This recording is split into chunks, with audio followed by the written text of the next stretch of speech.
मित्रांनो, साधी माणसं या मालिकेच्या आजच्या भागामध्ये मीरा सकाळी पटपट आवरत असते. त्यावेळी सत्या मात्र गाढ झोपलेला असतो. तेव्हा मीराच्या हातून आवरताना भांडी आते खाली पडतात. त्यावेळी आता सत्या हा झोपेतून उठतो आणि विचारतो, काय झालं धूमकेतू, एवढ्या सकाळी सकाळी भांडी का आपटते आहेस? आणि एवढ्या सकाळी त्या रेल्वेच्या ऑफिसमध्ये जाऊन तू करणार तरी काय आहे? तेव्हा आता तो उठतोच आणि म्हणतो, काय करणार काय आहे एवढ्या लवकर तू तिकडे रेल्वेच्या ऑफिसमध्ये जाऊन? मग आता ती म्हणते, अहो तसं नाहीये, माघी गणेश जयंती आहे ना, त्यामुळे थोडे हार द्यायचे आहेत बाप्पाच्या मंदिरामध्ये, त्यामुळे ऑर्डर असल्यामुळे मला लवकर जावं लागते. तेव्हा सत्या म्हणतो, असं आहे का? मग मी सुद्धा येतो, चल तुझ्याबरोबर, मी आता आंघोळीला जातो. असं म्हणून तो आता बाथरूममध्ये जातो आणि टॉवेल न घेताच गेल्यामुळे मीरा म्हणते, टॉवेल तरी घेऊन जा. सत्या पुन्हा बाहेर येतो आणि टॉवेल घेऊन जातो. तो आता आंघोळ वगैरे करून अगदी फ्रेश होतो. त्याच वेळी आता सत्या म्हणतो की आपण सुद्धा दोघेही मंदिरात जाऊ आणि बाप्पाचा आशीर्वाद घेऊ. तेव्हा आता मीरा म्हणते, हो घेऊयात ना, पण मला एक म्हणायचंय, आपण जेव्हा आजीकडे गेलो होतो तेव्हा सुद्धा गणपती बाप्पा बसले होते, आता सुद्धा गणपती उत्सव का साजरा करतात? त्यावेळी आता मीरा म्हणते, त्याच वेळी आज गणपती बाप्पाचा वाढदिवस आहे असं मीरा म्हणते.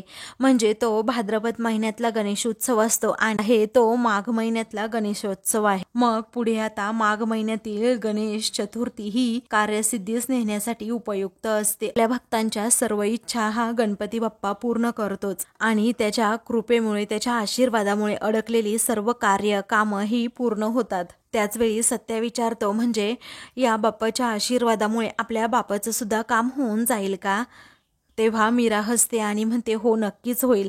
त्यावेळी सत्याला मात्र खूपच आनंद होतो. तेव्हा ती म्हणते, चला आता बाप्पाचा आशीर्वाद घेऊयात. असं म्हणून मीरा आता लगेच आशीर्वाद घेण्यासाठी बाप्पाकडे जाते. तेथे गेल्यानंतर आता गुरुजी तिथे सत्या आणि ती दोघेही दर्शन घेतात. तर मीरा आता बाप्पाला हार घालते. तेव्हा सत्या आता हात जोडून बाप्पासमोर विनंती करतो की बाप्पा, जी चूक माझ्याकडून झाली आहे त्याची शिक्षा माझ्या बापाला देऊ नकोस, कारण माझा बाप खूप सरळ आहे, त्याने जे काही आयुष्यात कमवलंय ना ते त्याला मिळालंच पाहिजे. तेव्हा मीरा म्हणते की बाप्पा, तू विघ्नहर्ता आहेस, तू सगळं काही जाणतोस, बाबांचं जे काम आहे त्यावर जे विघ्न आले ते टळू देत. आज मी जसं ठरवलंय ना तसंच होऊ दे. जर माझे बाबा बरोबर असतील, तो माणूस चुकीचा असेल तर मग बाबांनाच न्याय मिळू देत. तेव्हा मीरा अगदी मनोभावे देवाची पूजा करते आणि मग त्यानंतर आशीर्वाद सुद्धा मागत असते. तेव्हा सत्या मीराकडे पाहतच राहतो. तर आता मीरा डोळे उघडते आणि म्हणते, अहो असं का पाहताय, चला आपल्याला जायचंय. त्यावेळी आता गुरुजी म्हणतात, अरे थांबा, प्रसाद तरी घेऊन जा. मग गुरुजी आता मीराकडे प्रसाद देतात. तर इकडे सुधाकरराव हे देवाचा आशीर्वाद घेतात. मग आता ते मीरा आणि सत्याची वाट पाहत असतात. तेवढ्यातच निरूपा तेथे येते आणि विचारते, काय हो, आज तुमच्याबरोबर यायला कोणी नाही आहे का? अहो त्या दोघांना माहिती आहे ना, नवरा बायकोला, की तुम्हाला आता पैसे मिळणार नाहीत, म्हणून ते कशाला येतील तुमच्याबरोबर? तसंही तुम्ही केस हरणारच आहात. तेवढ्यातच सत्य आणि मीरा हे दोघेही तेथे येतात. तेव्हा निरूपा त्यांच्याकडे पाहतच राहते. सुधाकरराव विचारतात, कुठे गेला होतात बाळांनो तुम्ही? तेव्हा बाप्पाचा आशीर्वाद घ्यायला गेलो होतो असं आता सत्या म्हणतो. त्याच वेळी आता मीरा ही सुधाकररावांना म्हणते, प्रसाद घ्या बाबा. त्यानंतर आता निरूपा ही रागातच त्या प्रसादाकडे पाहत असते आणि ती प्रसाद सुद्धा घेत नाही, कारण मीराने तिच्यासमोर तो प्रसाद आता ठेवलेला असतो तरीही ती घेत नाही. मग आता सुधाकरराव म्हणतात, निरूपा अगं घे प्रसाद, कारण प्रसादाला असं कधीच नाही म्हणावं नाही. त्यावेळी आता निरूपा लगेच मग प्रसाद सुद्धा घेते. तेव्हा प्रसाद घेतल्यानंतर आता ती रागातच जरा मीराकडे पाहते. मग सुधाकरराव म्हणतात की निघायचं का आता? त्यावेळी आता मीरा म्हणते, हो निघूयात, पण मी लगेचच आले हा. असं म्हणून ती जरा आतमध्ये जाते. त्यानंतर ती आता दही साखर घेऊन येते आणि सुधाकररावांना म्हणते की हे घ्या बाबा. मग आता निरूपा लगेच टोमणा मारते की खा खा, दही खा, काय खायचं ते खा, पण पेन्शनचं दही करू नका म्हणजे झालं. तेव्हा सत्य आता निरूपाच्या बोलण्याकडे दुर्लक्ष करत सुधाकररावांना म्हणतो, बाप मी खाली आहे, तेवढी गाडी काढतो फक्त. तेव्हा ठीक आहे असं आता सुधाकरराव म्हणतात. तर आता हा तेथून जातो. त्या पाठोपाठ सुधाकरराव म्हणतात, मी आलोच हा निरूपा. आता सत्याकडे जातात. तेव्हा आता मीरा सुद्धा लगेच त्यांच्याबरोबर जायला निघते. तर निरूपा रागातच मीराकडे पाहते, पण मीरा अतिशय शांत असते. आता काही वेळाने सर्वजण ऑफिसमध्ये आलेले असतात तेव्हा आता सत्या तर एकदम शांत शांत असतो, कारण ढवळेकर समोर बसलेला असतो. पुढे सर्व ऑफिसर्स हे एकमेकांबरोबर डिस्कस करत असतात.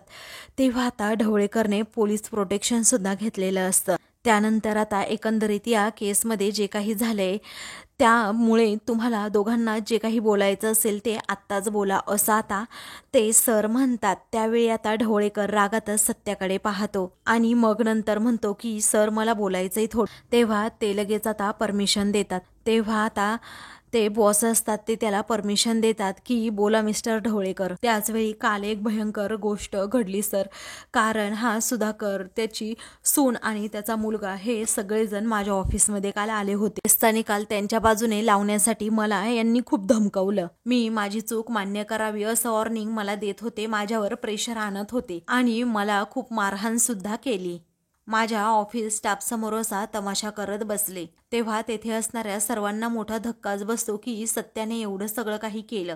तर सुधाकर राव आणि सत्या मीरा एकमेकांकडे पाहतच राहतात. पुढे आता मीराला लगेच सत्या म्हणतो हा काय बोलतो, याचं याला कळतंय का?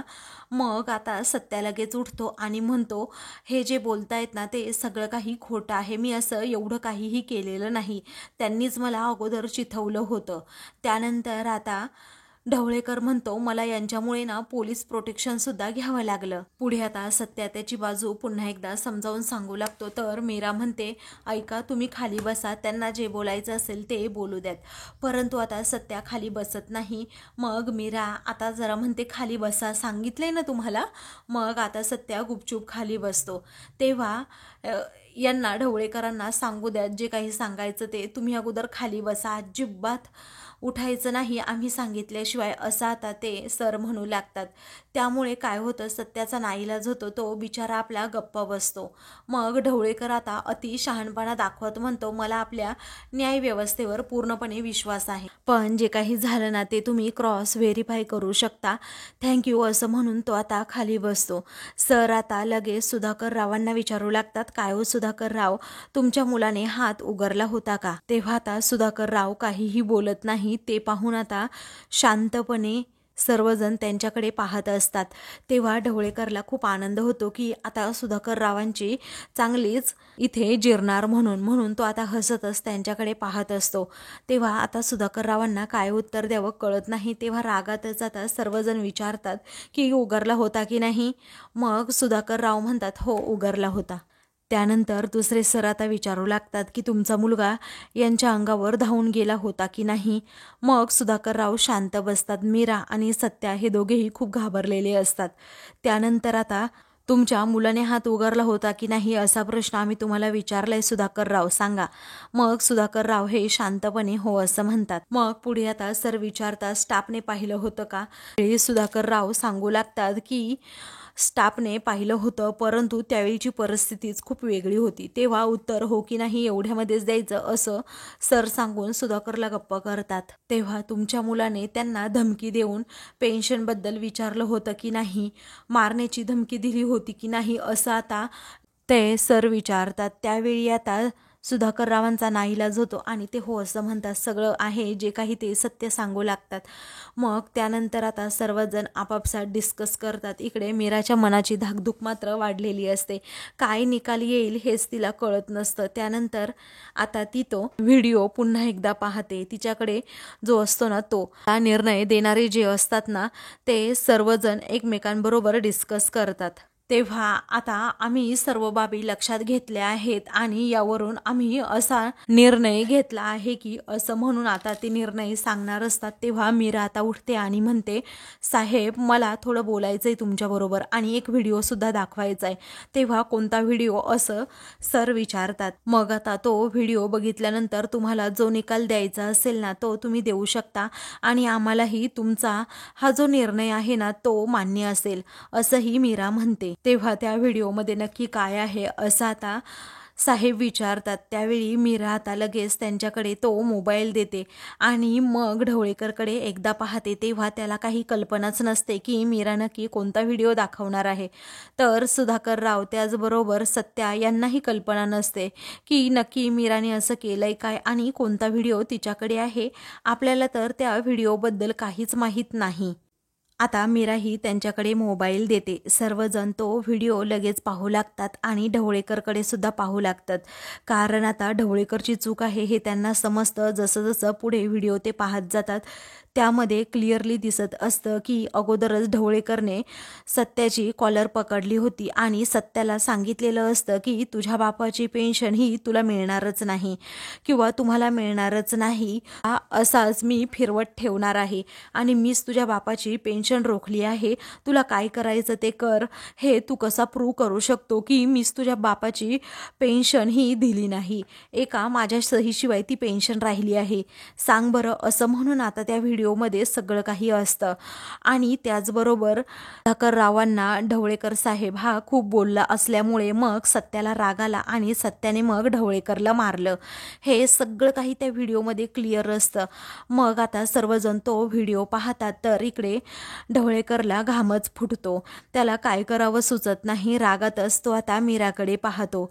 सुधाकर राव हे मीराकडे आता पाहत राहतात. त्यानंतर आता मीरा ही सर्वांना म्हणते की सर हे पहा, तुम्ही तर तो आता व्हिडिओ पाहिला आहे, तू मला एक गोष्ट नक्कीच समजतीये, ती म्हणजे की जर आपल्या बापाला कुणी बोललं वाईट साईट, त्याचबरोबर त्यांचा अपमान केला, ही चूक नसताना जर कोणी बोललं तर कोणत्याही मुलाला नाही सहन होणार आणि कोणताही मुलगा ते सहन करू शकणारच नाही. हेच सिद्ध करायचं होतं की सर्व दोष यांचा नाहीये, कारण त्यांच्या बापाला जर कोणी काही बोललं तर यांना खूप राग येतो. असं म्हणून आता मीरा सर्व सत्य परिस्थिती सांगते. तेव्हा सर्वजण आता ढवळेकरकडे रागाने पाहतात. पुढे आता मीरा म्हणते, जर तुम्ही किंवा तुमचा मुलगा या जागेवर असता तर मग तुम्ही काय केलं असतं. आता तुम्ही माझं म्हणणं ऐकून घेतलं त्याबद्दल थँक्यू. असं म्हणून मीरा त्या दोघांचेही आभार मानते. त्यानंतर आता ढवळीकरचा नाईलाज होतो. त्याला काय बोलावं सुचत नाही. तेव्हा ते साहेब आता ढवळीकरवर चिडतात आणि मग विचारतात, काय हो ढवळीकर साहेब, हे जे काही बोलतायत ते खरं आहे का? स्पष्ट याच्यामध्ये दिसतंय की तुम्ही तर इथे खोटं बोलताय, त्यांच्या विरोधात काही पण उगीच आक्षेप घेताय, तुम्ही मुद्दाम हे सगळं काही पर्सनल खुन्नसीतून करताय हे यामध्ये दिसतंय. तेव्हा तुमच्याकडून ही कधीही अपेक्षा नव्हती, असं रागातच साहेब म्हणू लागतात. मग तुमच्या पदाचा अयोग्य वापर करताय आणि आता याची शिक्षा म्हणून आम्ही तुम्हाला बडतर्फ करतोय, असं आता जेव्हा साहेबांनी निर्णय घेतलेला असतो तेव्हा मात्र ढवळीकरला आता खूप मोठा धक्का बसतो. तो एकदमच शांत होऊन जातो, कारण आता मीराने असा बॉम्ब टाकलेला असतो ना, करला एकदमच गप्प बसावं लागतं. तेव्हा ढवळीकर आता डोक्यालाच हात लावतो, काय करावं त्यालाही सुचत नाही. मग नंतर आता वरिष्ठ साहेब आता म्हणतात, मीरा गायकवाड यांनी दाखवलेला जो काही व्हिडिओ आहे त्या व्हिडिओनुसार असं समजतंय की सुधाकर रावांची यामध्ये काहीही चूक नाही, त्यामुळे आता सुधाकर रावांना त्यांची पेन्शन नक्कीच मिळेल. तेव्हा सुधाकर रावांनाही विश्वास नसतो की एवढं सगळं काही होऊ शकतं. मग आता सुधाकर रावांची पेन्शन लवकरच सुरू होईल असं जेव्हा ते सांगतात ना, तेव्हा सत्य आणि मीरा खूपच खुश होतात. ते दोघेही आता आनंदाने हसू लागतात. त्यानंतर आता सुधाकर रावांनी जो काही मनस्ताप आतापर्यंत सहन केलाय, त्याचबरोबर आतापर्यंत जो ढवळीकरांनी मानसिक त्रास दिलाय, त्या सुधाकर रावांना संताप दिलाय, याची नुकसान भरपाई म्हणून आता सुधाकर रावांना 1,00,000 रुपये पेनल्टीही देण्यात येईल. कुणाकडून तर ढवळीकर यांच्या खात्यातून देण्यात येईल. असं म्हटल्याबरोबरच आता ढवळीकर आवाजूनच उभा राहतो. त्याला आता काहीही सुचत नाही. त्याचा जो माजोरडेपणा असतो तो एका क्षणातच आता उतरलेला असतो. त्याला खूप पैशांची गुर्मी असते, ती गुर्मीच एका क्षणात त्याला बडतर्फ करून सर्वांनी उतरवलेली असते. त्यामुळे आता सर्वजण खूपच खुश असतात. तर आता सुधाकर रावांना विश्वासच नसतो की माझ्या बाबतीत एवढ्या चांगल्या गोष्टी घडल्या आहेत. त्यावेळी आता मीरा ही सुधाकर रावांना म्हणते की आता खुश ना बाबा. पुढे आता वरिष्ठ अधिकारी आता म्हणू लागतात की सुधाकर रावांची जी पेन्शन रखडली होती ना, ती लवकरात लवकर सुरू करण्यात यावी, अशी मी वरिष्ठांबरोबर बोलून लवकरात लवकर त्याची तरतूद सुद्धा करतो. तेव्हा सुधाकर रावांच्या डोळ्यातून आता आनंदाश्रू येतात, कारण त्यांच्या सुनेमुळे हे सगळं काम व्यवस्थित सोपं झालेलं असतं.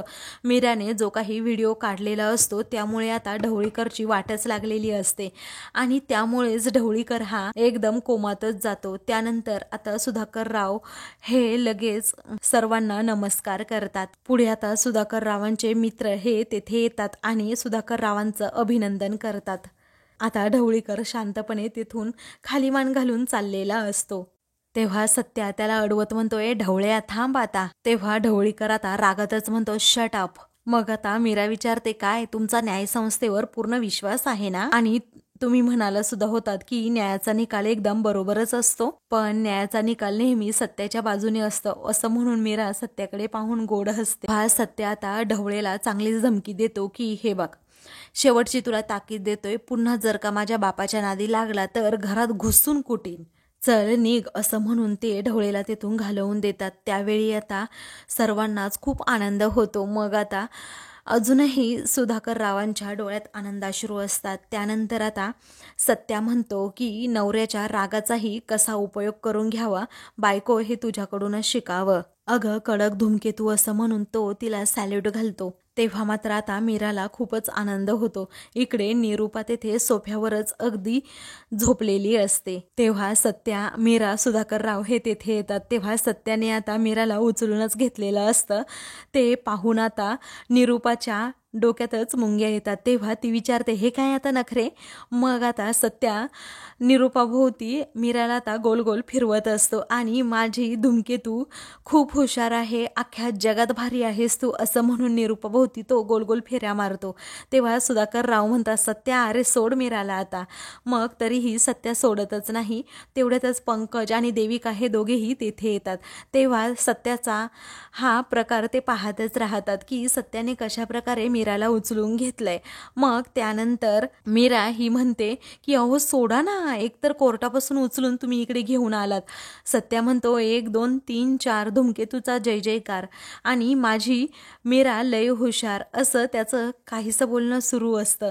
त्याचवेळी कुणाला काही कळत नाही नक्की हा कशाबद्दल बोलतोय. आता सत्या म्हणतो, आता कुणाची टाप तरी आहे का माझ्या बायकोला पनवती म्हणण्याची, असं म्हणून तो निरूपाकडे पाहतो. त्याचवेळी आता सत्या म्हणतो की आज फक्त आणि फक्त तुझ्यामुळे माझा बाप एवढी मोठी केस जिंकू शकलाय. तेव्हा निरूपाला आता खूपच आनंद होतो की बरं झालं हे केस जिंकले. तिच्या चेहऱ्यावर आता एक हसू येतं. मग आता सत्या म्हणतो, धूमकेतू 1 नंबर, असं म्हणून तो तिचं सारखंच गुणगान गातो, कौतुक करतो. तेव्हा मीरा म्हणते, हो हो, जेवढं कौतुक करायचंय ना तेवढं मला अगोदर खाली उतरवा आणि मग करा, पण आता सोडा बरं मला. आता सर्वजण बघतायत, मला उतरवा की, असं म्हणून ती त्याला उतरवायला सांगते. त्याचवेळी सत्या म्हणतो, मग बघू दे की, मी तर माझ्या हक्काच्या बायकोला उचललंय, कुणाला काही प्रॉब्लेम आहे का, असं म्हणून तो सर्वांना विचारतो. त्याचवेळी आता निरूपा मात्र काहीच बोलत नाही. त्यानंतर आता मीरा म्हणते, सोडा हा, मी एकदाच सांगतेय.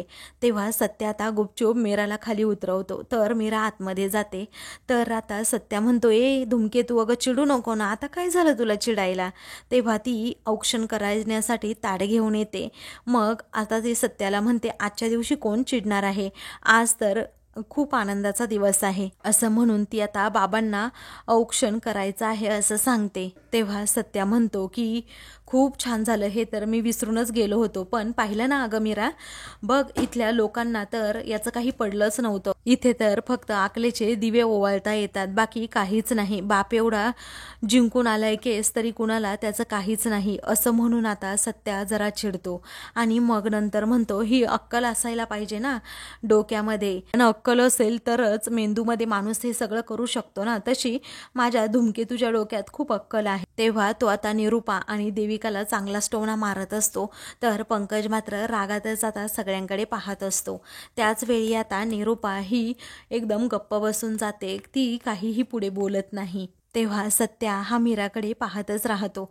त्यानंतर आता मीरा म्हणते, हो शांत राहा, बोलू नका जास्त. तरीही सत्या आपला बोलतच राहतो आणि देविका व पंकजची चांगलीच धुलाई करतो. तर आता मित्रांनो, पुढील भागामध्ये सत्या म्हणतो, माझ्या मीराचाच पायगुण खूप भारी आहे बाप, कसं आहे ना, तिचं मन साफ आहे ना, त्यामुळे तिच्या हातनं जे काही होतं ना ते अगदी चांगलंच होतं. मग आता निरूपा रागातच म्हणते, काय ती कौतिकं चालली आहेत, तेव्हा कोणाचं करायचं कौतिक, मग काय तुझ्या बबडीचं करू का, असं रागातच सत्या विचारतो. त्यानंतर आता रागातच सत्या म्हणतो, मग बबड्याचं करू का कौतुक निरूपा? तेव्हा आता रागातच सर्वजण त्याच्याकडे पाहू लागतात. मग आता सत्या म्हणतो, माझ्याकडे असं रागात बघायचं नाही. अगं ए बबडे, तुला सांगू का, तुझ्या अगोदर एक मुलगी होती ना याच्या आयुष्यामध्ये, तेव्हा याने तिच्यावर किती लाख रुपये उडवले माहिती आहे का? 35 लाख रुपये उडवले आहेत, 35 लाख. आता दुसरीकडे ढवळीकर हा खूप चिडलेला असतो आणि मग घरातील सर्वांना म्हणतो, त्या माणसाचं नाव अजिबात घरात घ्यायचं नाही. तर आता रिया सुद्धा म्हणते, बाबा मी अजिबात त्याला सोडणार नाही. अशाच मालिकेंचे पुढील भाग पाहण्यासाठी चॅनलला सबस्क्राईब करा.